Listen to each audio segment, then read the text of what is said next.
Afternoon, everyone.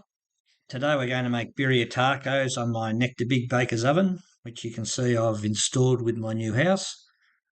I couldn't find many videos on how to use the oven, so I've had a bit of trial error and I'm going to share it with everyone. This is my first real go of recording it.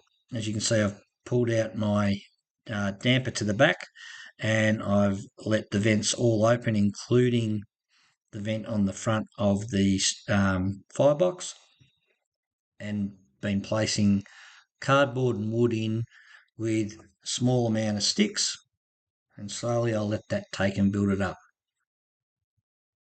Door open, and I'm letting that take, remembering I'm doing this a good 2 hours before I start to cook anything. Luckily for me, as a result of building, I've been left some pine and hardwood, so as I build this fire up, I'll place some pine on, which catches quickly, and some hardwood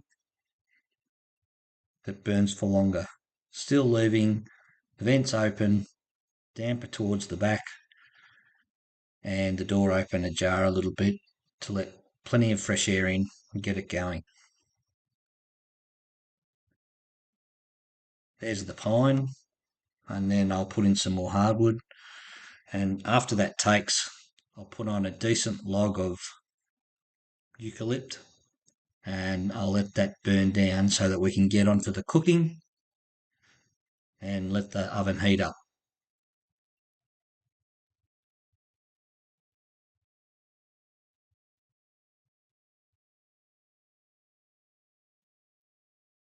Once that's all going and I've put some larger pieces on, I'll pull the damper at the side of the heater to the back.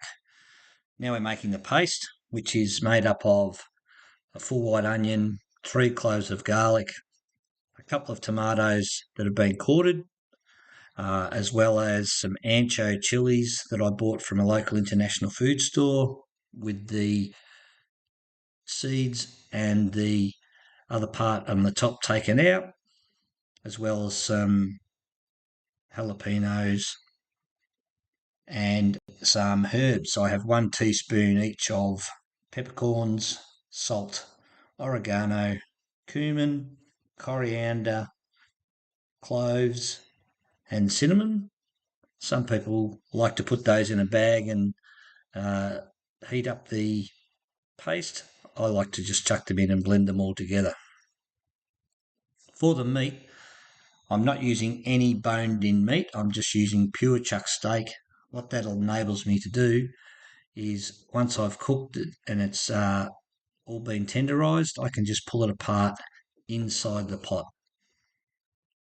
So now we'll go outside and you'll see that with my heavily based pot, I will take off the cover from one hob, and I'll show you a video in a minute whereby I've placed some hardwood upright next to that, directly under that hob, so you can see there's flame. So that's as hot as I can get it to sear the meat and seal it. And I'll do that bit by bit. Still at this stage, I'll have the front vent open, and now I will have closed my damper on the side, pulling it forward so no heat goes up the chimney. So it'll take me a while to brown the meat. You can see there's the wood. It's directly under the hob and allowing flames to go up there. Vent's still open, but once the meat has been cooked and I've mixed the paste in, I'll close that down so that I can just simmer the whole lot.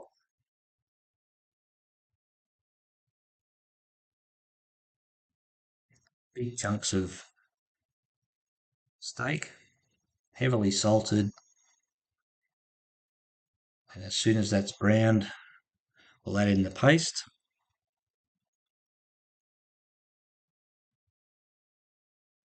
Mix it up and then add a cup or 2 of stock. In this case, I used a mixture of chicken and beef stock. It doesn't seem to matter which you use because the paste is so strong it seems to absorb most of the flavours rather than has the stock flavour. So what I'll do now is I'll get that to a boil, and then I'll replace the lid of the hob, and I'll use some of the things you can see in the background of the video, either my uh, iron holder, or you can see I've got two blacksmith rasps, and I use those to get the pot higher and higher. I also use the different areas of the stove to make sure that it's just bubbling along nicely. And I let this go for 3 hours. And you can see now the pot's in the middle, it's up high, and the fire's roaring. So I've closed the front vent off, and I continually move this pot around so that it has a nice simmer going, and I'll let the fire die down. At this point, the oven is really hot, and it's quite nice to be sitting in front of waiting for your food to cook. Now the meat's been shredded and cooked for 3 hours. I dip a wrap into the fry pan, let it fry off, place in some shredded meat.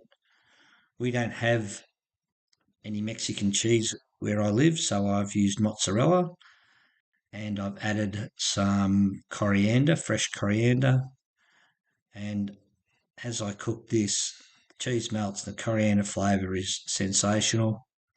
We add some lime juice to the top, and they were really a wonderful recipe to cook on your Nectre Big Baker's oven or whatever stove you have. And I will certainly do this one again. It was well worth it. Fantastic to be outside by the fire and enjoying the smell and the aromas. So I hope you enjoyed that one. And there'll be a new one every week from now as we go on this adventure together. See ya.